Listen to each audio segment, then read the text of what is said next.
So as Alison said, I'm just going to talk a little bit about, just a little bit about my journey, but really I'm going to talk to you all about the fabulous and exciting things that are going on at the Science Museum. And hopefully what you might take away from this is simply that I think architectural education or design education is really fantastic. The problem-solving skills, the analytical thinking, the ability to communicate really complex ideas to a wide range of people are skill sets that you can almost do anything you want to with. And I was surprised a little bit at where I ended up, but I'm so happy that I ended up there. So this slide is just a couple of they're bits of my past. So Sauerbrug-Hutton, University of Cincinnati had an internship program, and I don't know if that's a part of your program here, where you have practical experience, work experience. And one of the main reasons why I picked Cincinnati for school was because of the internships, but more importantly, because they told me I could intern abroad, and I got really excited about being able to come abroad. And one of my first experiences was with Sauerbrug-Hutton in Berlin, a really incredible practice, a great experience, really professional studio, really demanding studio, and you'll be familiar with their work, and you know that Louisa Hutton works with color all of the time. And the number of hours that I spent working with my other intern friends, cutting out tiny little Pantone specks to put on these very beautiful models, and then taking them all off, cutting out new bits of Pantone and putting them on the model in order to study and assess how color moved around these curved forms of their buildings. And also working in another language, which I just found really thrilling. I studied German in high school, and it was a way of proving that I did well in my studies. But then I kind of moved on, and I put my Leverance church in here as a tribute to mine and Alison's time when we were working together in Copenhagen. After I graduated, I moved there, and I was working as an architectural program assistant, so working sort of in the administration and the coordination of an architectural program in Copenhagen. And that was really interesting work experience because I just learned a lot of life skills, organizing skills, communication, writing, managing finance, really important things. You're not necessarily thinking this is what I need to get out of my job, but actually really pleased that I had that kind of experience. But also a lot of interpersonal skills, because I was a liaison for all of these students who were studying abroad for the first time. And I was trying to help them feel comfortable, help them deal with working with, having professors that are from another country, having issues with just sort of being away from home and being homesick. And then in a really, really fun and luxurious way, I got to attend and plan all of the study tours around Europe, around Scandinavia, to actually go physically be in these amazing buildings and to be able to study them and to sketch them and to draw them and to talk about them. And that was a really lucky and exciting part of my life, and it's something that always stuck with me, this idea of traveling and being present in the spaces in order to really try and understand them. And then I ended up in London, but I started in London at DGW, and that was an internship again. But this was the key thing for me. As an intern, I got assigned to a project that was master planning for the Victoria and Albert Museum in London. This was in '99, and that's the time when, I don't know if anyone remembers Daniel Liebeskin's spiral design for an addition to that museum. It's pretty amazing, completely inefficient, and probably very inappropriate for what the V&A actually was looking for when they wanted to expand gallery space. But the museum is about supporting design, so in a way they couldn't turn their backs on it, and they were really pressing forward trying to get approval for this design. And DGW were asked to assess both that proposal, how would we make these physical connections, how do they make good use of these awkwardly formed spaces, and how do they bring it into the sort of the look and feel of the rest of the museum. But in parallel, what if we didn't build that? what if we did something else? And that something else was an idea that we came up with, which was, let's just do 20 smaller projects over the next 20 years. You've got a great building. It's a big building. Yes, it's out of date. Yes, it's tired and drab, but you could refurbish it. You could redesign the spaces. And that's actually the route they picked. They rebranded it Future Plan, which some of you may have heard of. And for the last 20 years, they have been absolutely leading the way in museum development and really have made a strong case for the importance of master planning, having a strategic vision for how you're going to manage your estate and your spaces, and how much good design work you can do within an existing building. And you don't need to start from scratch. You don't need to build new always. And that's kind of what sent me to Metaphor. And so I thought I'd just show 2 projects, and then I'll move over to the Science Museum, but 2 projects that I feel like I really fell in love with at Metaphor. And I think that's the one thing about working in museums and designing for telling stories in space. I am really passionate about that, and that will probably come out today. And it's because I like telling stories, and because the design is responsible for helping to illustrate and bring those stories to life. And probably the other thing is because the design doesn't matter whatsoever if no people come. So the visitor is at the center of absolutely everything, and you can't forget them. So the design has to be for the people. And I guess when I was studying architecture, that was something that, I think it's because you look at all these beautiful record shots of buildings right after they've opened, and they're empty, and there's no life in them. And I think I wasn't responding to that personally. And when I moved into museums, I thought, wow, like if the people don't come, then we just shouldn't have bothered. So that's sort of, I don't know, it's something that drives me, I guess. This is the guy that brought me to London. So when I finished in Copenhagen, 2 years, and then they sort of kicked me out of the country because I couldn't extend my visa any longer. And I would have had I had the opportunity, but I couldn't. And so I got back in touch with my boss from DGW, which is also another really important thing. When you meet people, make note of them and stay in touch with them, because you just never know what opportunities could come along. So I got in touch with Steven Greenberg, who was the director then of Metaphor, and he said, oh, we've got this enormous project that we've just brought into the studio, which is the Grand Egyptian Museum in Cairo. So Hennigan Pang are the architects for that museum. It was, up until the recent Guggenheim competition, that was the largest international architectural competition on record, I guess. And it was a project to design a new museum that was going to tell the pharaonic history of Egypt adjacent to the Great Pyramids. I mean, you can't make it up, and why would I ever say no to that? Metaphor had been brought in to join the architects because the architects were creating this impressive, enormous, monumental architectural shell with no life inside of it. And then they had 100,000 pharaonic masterpiece objects that actually needed to be displayed in it. So Metaphor were brought in to join the architect to help them develop the museology or the exhibition design. And so this is a Google Earth picture that I just took off the screen yesterday, but that is the development of the construction so far up in the corner there. Kind of looks like a sort of angle.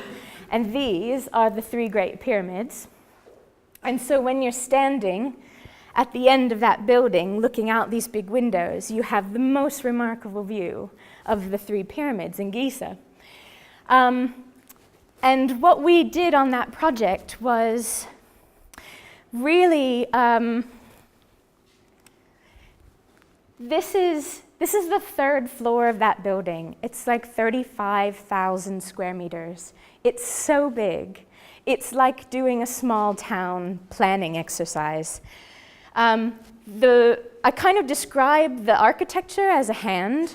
So this gallery, it's a bit this way, but you've got 3 fingers, this one, and this one. And they are representing the whole pharaonic story of Egypt. It starts in the early period, and it goes all the way through to the Greco-Roman period. And it's telling all kinds of stories. And it's, in terms of museum design, what it's breaking down the barriers of is the fact that you're not planning to have the heavy stuff on the ground floor and the light stuff and the small stuff on the upper floors. This building was putting the entire world back together.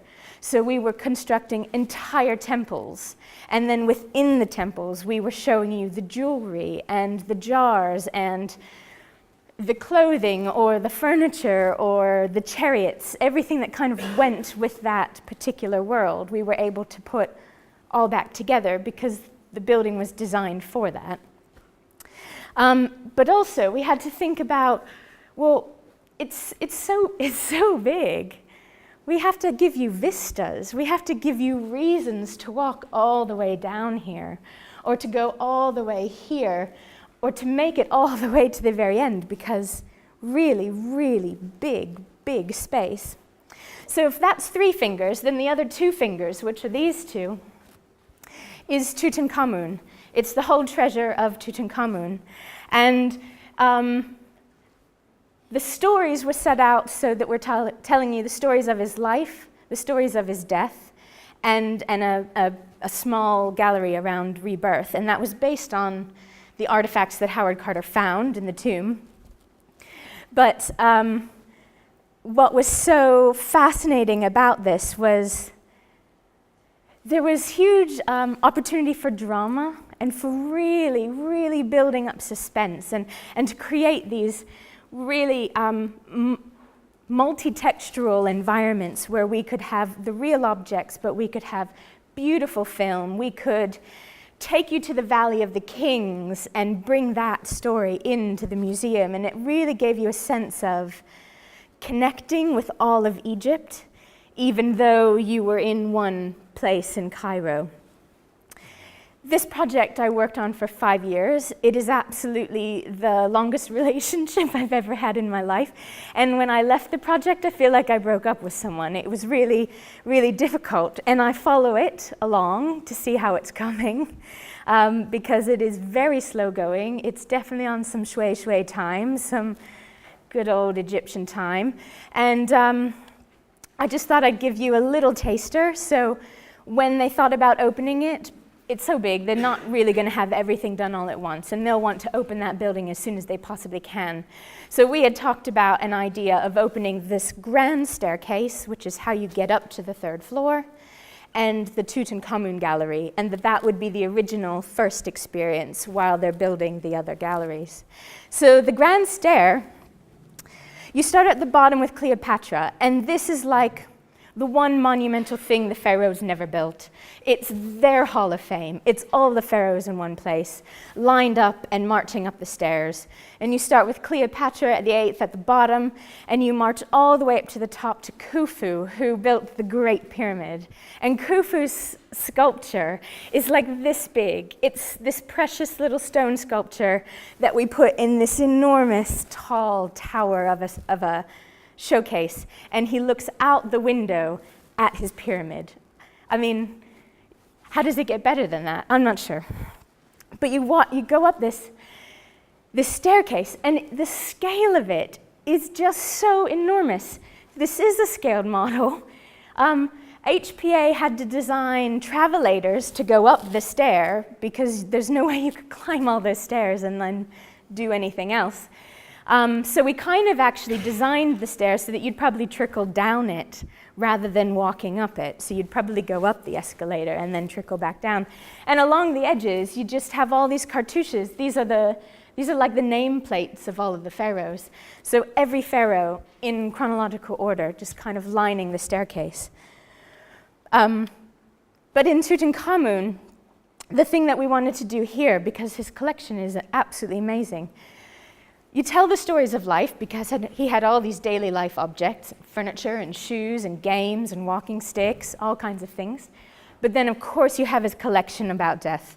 And so these 3 images are just a sense of the kind of sequencing we wanted to set up. First, you meet Anubis. Anubis marks the sort of the change from life to death. and you have to climb up the stairs around Anubis to move into the gallery that talks about death. Then you have to walk through the two guard sculptures. And these guards guarded the tomb in real life, and they're guarding his tomb in the gallery. And you then unpack, and there were so many of these layers. It's like the best Russian doll ever, from the canopy to the 5 different gold-plated tombs, and then you have 3 actual mummy cases before you get to the wooden mummy case, and then finally, at the very, very end, way in the back there, you get to his mask. And it's just sort of all about building this drama and this sequencing. The other little project, and I think I need to speed up, I'm getting too excited. The other project I wanted to just say a couple of things about was this. It's the only building I've ever worked on. It's a small art center in Al Ain, which is in Abu Dhabi. It was an existing mud brick fort, and we were commissioned to build a small community art center within this mud brick fort. One of the reasons why I enjoyed the project so much is because, again, I got to be really immersed in this culture. And Al Ain, I don't know if anyone has been to UAE, to the Emirates, or to Abu Dhabi, but Al Ain is this oasis town, and it was guarded by a number of these mud brick forts. And it's this one place that feels like there's still a sense of some history there, and there's some heritage there. And they've actually recognized that, and they've gone about developing each of these forts into some different type of cultural institution. So with us, what we wanted to do was we wanted to sort of nestle a new building into the existing fort. And we wanted to respond to ideas that were traditional, like the mashrabeya, the screens that you see in the windows, but we didn't want to replicate it because that's not the point. This is an art center. You're supposed to be expressing the contemporary. So we worked to try and develop some contemporary ideas that were responding to tradition. This, and we also, because we had the fort we kept, we restored. So this is what the roof of the fort looks like. It's palm trunks and palm fronds that then are layered up with mud. And so what we wanted to do was what we liked about it was the way light trickled through it. So we actually just worked with a contemporary way of doing that. And I think they work together. The center is busy and people enjoy being in the space, and that's really all you can hope for. But it was also because I'd never spent time on a construction site, and that was also fascinating, and one as different as this. And this picture, I think, this is amazing because we were digging out this basement, and you can see how close we are to that tower. So it was like holding our breath the whole time. And then we discovered that, and that is a series of ancient irrigation patterns, which we had no idea was under the dirt. They didn't know it was under the dirt. Once we found it, then we thought, well, gosh, we need to bring this into the scheme, and we've created a small little display. You can go into that basement now, you can see it. And it gave them a real opportunity to talk a little bit about their own history. And then there was the mud. I mean, I found this so amazing. We worked with a group called Hanashala, who were based in India. And they did all of the mud work and all the restoration for the fort. And I just thought it was so fascinating to see all these different processes that needed to happen, and exactly how how those walls were built, and how do you add something new into something existing. It's definitely one of those things that you kind of wanted to pet the building. I mean, that mud work was so beautiful. But those were just some highlights. What I think is really important to talk about, I guess, from what I do now and what I did mostly through my work at Metaphor was master planning. It's a number of different things. I mean, master planning is about trying to create a sort of a strategic vision. It helps institutions focus. They set out what their goals and objectives are. All institutions and organizations have those mission statements. But what does that mean? How How does your building or your physical environment support those things that you're trying to do? And I think master planning is something that helps you maintain the focus you say you want to have on your visitors, but really, really importantly, it provides a framework to help guide decision-making for the institution. It provides you a way of prioritizing for capital investment, and it also helps support fundraising activities. And for museums, those three things are sort of always tied together. What's interesting for me about analyzing a museum or analyzing a building as a master plan is that you have to think both about the building and the architecture, but also about the visitors, about the organization, about the collection, and about the funding. So you kind of get all up in an organization's business when you're trying to help them develop a strategy that's going to allow them to govern and develop. For us, and the master plan at the Science Museum was the last project I did at Metaphor before I joined the Science Museum to run the design studio. And so for me, it's really invaluable experience that I'm getting still now, because I thought I came up with some really good ideas, but often as a consultant, you're providing these sets of ideas and you think they're really thorough and you think you've covered all the bases, but then you just hand them over and you just have no idea what people are going to do with them. And now I'm a part of implementing these ideas, and I'm able to see whether my line of thinking was relevant, was it working, what's driving those decisions, how are we deciding to pull that project forward or push that project back. What did I get wrong? Why was it wrong? What should we do instead? For us, for our building, it's all about analyzing what we've got. I mean, I had a professor that called that post-occupancy evaluation, analyzing the building, the systems, the infrastructure. But also, how are the people, how are the staff, how are the departments occupying their spaces? And museums are notorious for organic development and growth. I mean, we are absolute experts at finding the tiniest corner, occupying it, filling it with things, and moving on. And we will just continue to do that forever. I mean, it's really a mess, but in a delightful way if you like problem solving and if you like looking at what's going on, analyzing it, and trying to come up with ways to put the pieces together differently. And so this is definitely not free to read, but it's just one of the drawings that I had done when I was working on the master plan, trying to compare for people what's on the top is existing and what's on the bottom is sort of what we had worked out might be the projects that they undertake. And I guess the thing here is about you're trying to communicate really complex spatial ideas and problems to people who don't have a strong spatial awareness. So you have to find ways of developing diagrams and drawings or annotating photographs, finding precedent images, ways to communicate to people so that they can follow you and they can understand what it is you're proposing. It's also about when you take on a master planning project, I always find it a little bit like some group therapy.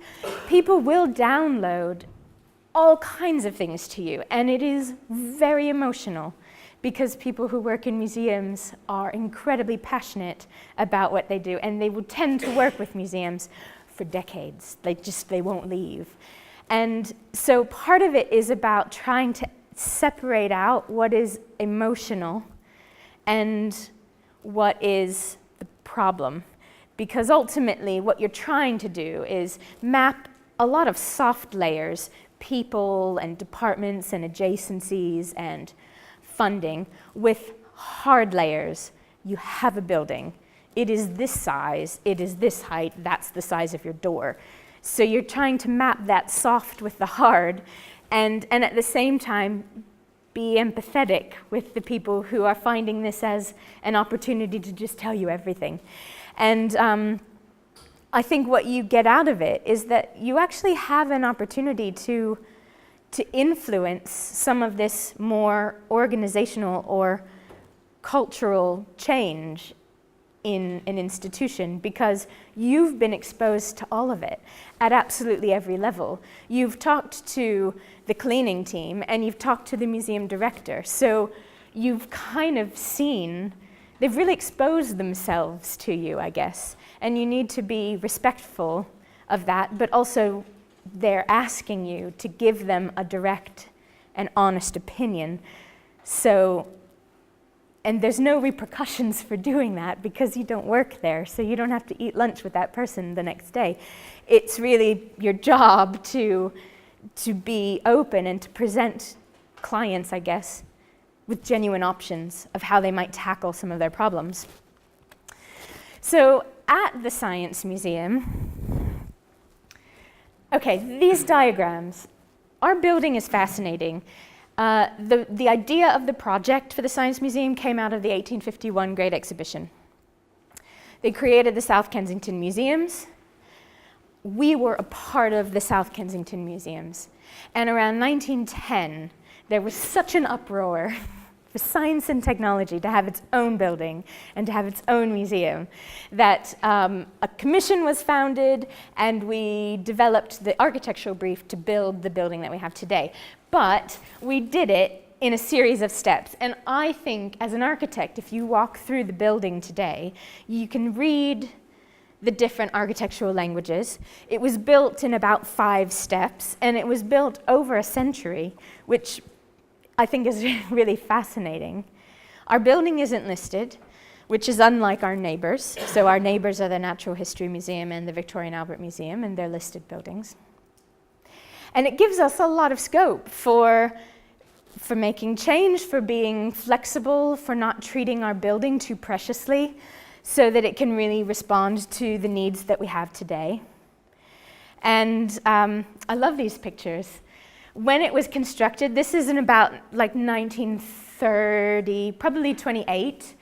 And so you can see it's a really, we were always at the forefront of what the newer structural and building technology was at the time, which is a great story to have as a part of our history, but it's also proving really problematic now that we're making some pretty fundamental changes into our building. We've got some of the earliest pre-stressed concrete floor slabs in the country, and they're not very strong, and we're ending up wanting to do really big changes in some of the spaces, and then actually dealing with the fact that some parts of our building aren't as well, they just aren't as strong as they would have been had the building been built just a few years later and the technology had moved forward. And then, well, I just think it's really interesting. You can really read, we had 2 atriums at the front, so it was like an 8, the floor plan. And then we have, and you can see, I'll show you a picture in a minute of this beautiful atrium here, which we still have today. And a huge amount of what we do with every project, that was our entrance hall. It's so pretty. But a lot of what we do, this is 1923, is look back to the beginning, because I think the architectural space, this is our entrance today. I put some bicycles on the ceiling because I thought we needed some, I don't know, I wanted people to smile when they walked in the door. A lot of what we do is, first, what could we do to strip it all the way back? Because let's not just go in and do little bits here and little bits there. That's the whole point of having a master plan, having a bold vision, having confidence in knowing that we should make the change, and the change should be big, and the change should be noticeable. So what can we do to strip the galleries back, and then we start fresh? This is comparing the East Hall, so that's that glazed roof, from 35 to that hall today in 2013, more or less today. And you can see there have been some pretty big changes, like this big ramp. I mean, there's so many things about the building that as an architect, you walk in and you're like, I would change that, and I would take that away, and I would do this, and why did they do that? Which is why I like my job, because I do that all the time. But then there's the issue of, well, it needs to be folded into a project. We need to know why we would make the change. We need to know what we want to do instead. We need to get funding for it. And so, yeah, I think it's really interesting to look back at a building's history. These are a selection of galleries that I think are amazing. Like this one in particular. This is that's the periodic table. There's some really incredible galleries that we've had over time, and they're important, and they've all represented what the design thinking of the time was. But we still need to keep changing. This gallery, this is the agriculture gallery, and you can still see that today. And it looks exactly like that today, but only for a short time, because we're going to close it in January to start doing another major project for a new medicine gallery. But we have made some plans. We do have ambition for how we're changing, and we've been, for the last 5 years, we've really started to implement these changes. So we know that we want to shift our audiences from very much a family audience and also very much a schools audience, and we have like 430,000 school children who come to the museum every year. That's more school groups than any other museum in the nation. We know that's a strong base for us, that's great, but what isn't happening is you people. We don't really get a lot of younger, independent adults, and we get independent adults, but it's almost more like the grandparents are coming back to the museum with their grandkids because they want to show them what they remember when they were a kid. And there's a huge age range of really important people that don't think of the Science Museum as the first place to come. And we're trying to shift that. And part of doing that is through commissioning really good, strong design, because we look for that, and we have high standards, and it's a part of signaling the use of the space. So this is one of the projects. It's the first one. It opened about 6 months after I started at the museum. And this was designed by Ben Kelly, and it's a set of 2 temporary exhibition galleries and a cafe. It's on our 2nd floor. And I just can't express how different the atmosphere is in this space than what it had been. There's no messaging whatsoever which says who can and can't be in these spaces. Anybody can be here. But there are signals that are sent just by the nature of the way the seating is laid out, or the menu that we have in the cafe, or the nature of the exhibitions that are displayed adjacent. And I think it's interesting how design can slightly shift your perception of the space. So these 2 galleries, and I think, architecturally, one of the things that's interesting is the fact that I think he played a nice game with exposing a bit of our original building in places. I mean, to the point where some people ask me, is that unfinished? And I would say, no, in fact, that's a part of the design scheme. But it's enabled us to host temporary exhibitions at a very different level and a very different quality. The other project that has just opened in 2014, so this is an example of strip it all back, take it back to basics, and start again. Universal Design Studio worked with us to design our Information Age gallery. That was opened in 2014. The Queen came, she sent her first tweet. It was very exciting. But the gallery is quite architectural in its expression. There are 6 of these big black boxes, and they represent the 6 key themes in the gallery. And then you've got a whispering gallery, this mezzanine that connects everything together. And in the middle of it, this absolutely gorgeous, completely outrageous rugby tuning coil, which is in fact a transmitter. And different ways of thinking about interpretation. So here we have, beautiful display of an actual object, but then within the confines of the showcase itself, we invite the visitor to walk inside of it, and you can then act out and play with a low-tech interactive of the actual machine. So this is the Enfield telephone exchange. And what you hear is an oral history of the women who actually worked using that machine, talking to you about what the daily life was like and what the machine did, you know, and how their back hurt because the chairs were too low, and all of those things. And I think that blend from architecture seamlessly into the interpretation and the exhibition design is really important. I think I'm quickly running out of time, but who doesn't want to talk about spacecraft? So another thing is temporary exhibitions. And one of the things that's so amazing about working at the Science Museum is that I will have incredibly serious logistics meetings about how do we get the Russian Lunar Lander through the door. And that is a focus of a meeting. It says it in my diary. I mean, it's really incredible. And I think the reason I was at a party a few weeks ago, and someone asked me, "What do you do?" And I said, "Oh, I'm an architect, and I work at the Science Museum."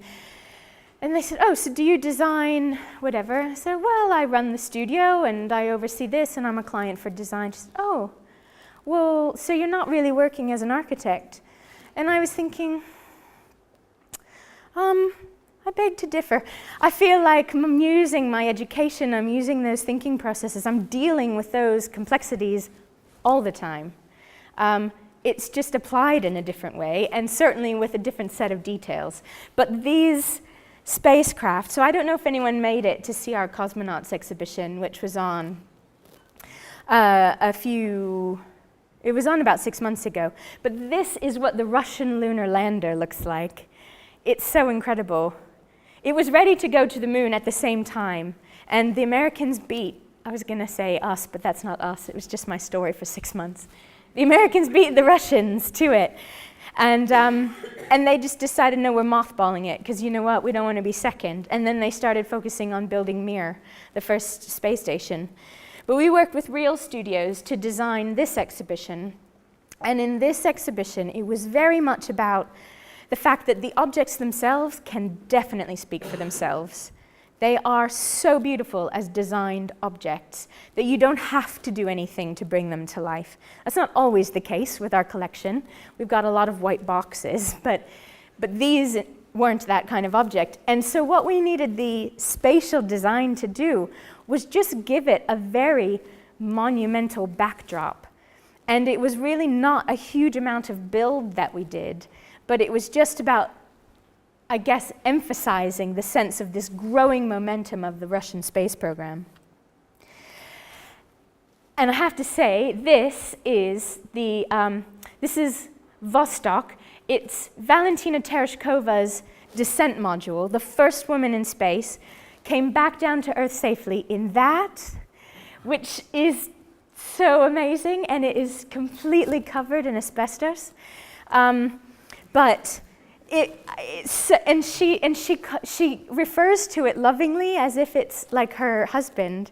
And she came for the opening, and we got to meet her, and just incredible. And it's sort of like when you can get so excited about the storytelling that then designing is a joy. It's delightful to have to think about, well, what should I do to elevate this object? I'll tell you what I'm going to do. I'm going to use luminous red RAL color behind it. That's what I'm going to do, because nothing's more shocking than that color, and boy, doesn't it bring out the sort of the scarred skin of that object. Two more. Wonderlab. This just opened in 2016. This is a completely different kind of project. Wonderlab is a sprawling gallery that was designed by Muff Architecture Art. It's an interactive gallery, like low-tech, get your hands dirty, try out the physical, scientific principles yourself. And this is what it had looked like. So this is Launchpad. Some of you actually may have gone there, maybe when you were kids or you've gone on a school trip. One thing I think is interesting to point out is that they didn't seem to have anything more interesting to put on the wall except the toilets are over here. We needed to move as far away from that aesthetic and that kind of environment as possible. And one of the things that Muff did was bring an enormous amount of warmth and real materiality and really thoughtful, creative design to the mix. And we worked with Objective and an illustrator to develop a set of labels. Because this is for families, for school groups, it's not a gallery where I'm going to spend time reading. So we needed an illustration that was going to give you the information you needed, and then you just get busy with it. But the space itself is stunning. If you're ever in London on the last Wednesday of a month, we have lates. It's like over 18, open late at the museum, and you can go into the gallery. It's incredible, and the way it comes to life, and it's dramatic and exciting. And for the kids, I think there's magic to it. There's a lot of different atmospheres. It's not samey. But for the adults, not during school holidays, but for the adults, it's actually fairly calm, and there's lots of places to sit. And for anyone who does have a family who is trying to take them to interesting places, those are really important qualities.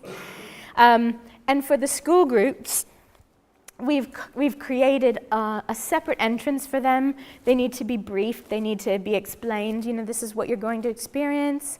And in behind that bigger form there is a big little demonstration, live demonstration area. How better to figure out what friction means than to try out some different slides and see how you can go fastest. One of the things I will say as a big warning to designers is if you're working with museums and they tell you that they have incredibly enthusiastic visitors, you really need to believe them. And you really need to think hard about what durability means in terms of choice of materials. And what we never anticipated was that kid and many, many others would decide to throw themselves down the slide head first. That is not allowed.